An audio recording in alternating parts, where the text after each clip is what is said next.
हमरा छोड़ के कोना गेल तू भुलाई, जब देख के छेलो दगाई,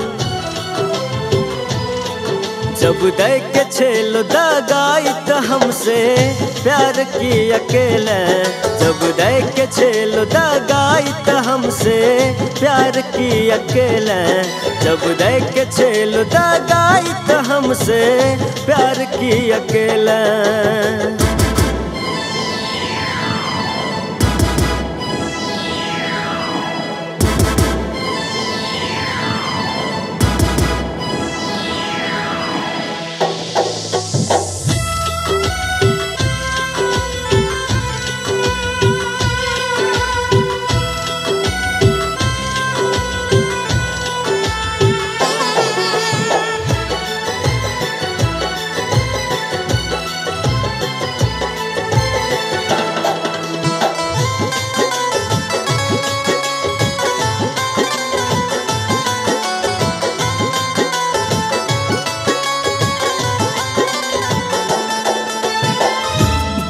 टूटला के कोनो होई नहीं आवाज हो, दिल पर तू छुरिया चला के लो केहन काज हो।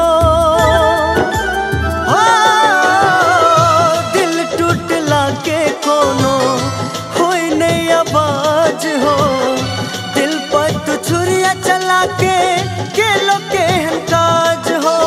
दिल के जख्म के नैया कोनो बनल दवाई, दिल के जख्म के नैया कोनो बनल दवाई, जब देख के छेलो दगाई,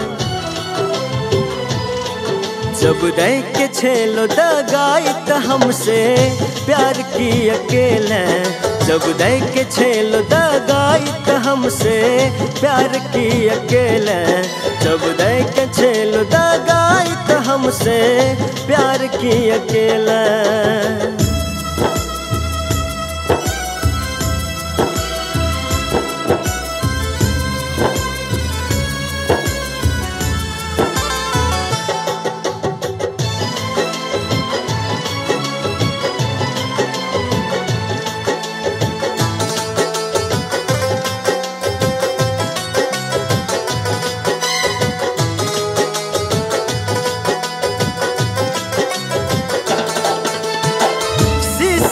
न सपना सबटा चकना चूर के ले, जिंदगी जहरिया बना के हमरा भूल गेल। शीशा जे न सपना सबटा चकना चूर के ले, जिंदगी जहरिया बना के हमरा भूल गेल। दिल तोड़े के अदालत में कोई नहीं सजाई, दिल तोड़े के अदालत में कोई नहीं सजाई, जब देख के छेलो दगाई, जब देख के छेलो दगाई तो हमसे प्यार की अकेले, जब देख के छेलो दगाई तो हमसे प्यार की अकेले, जब देख के छेलो दगाई तो हमसे प्यार की अकेले।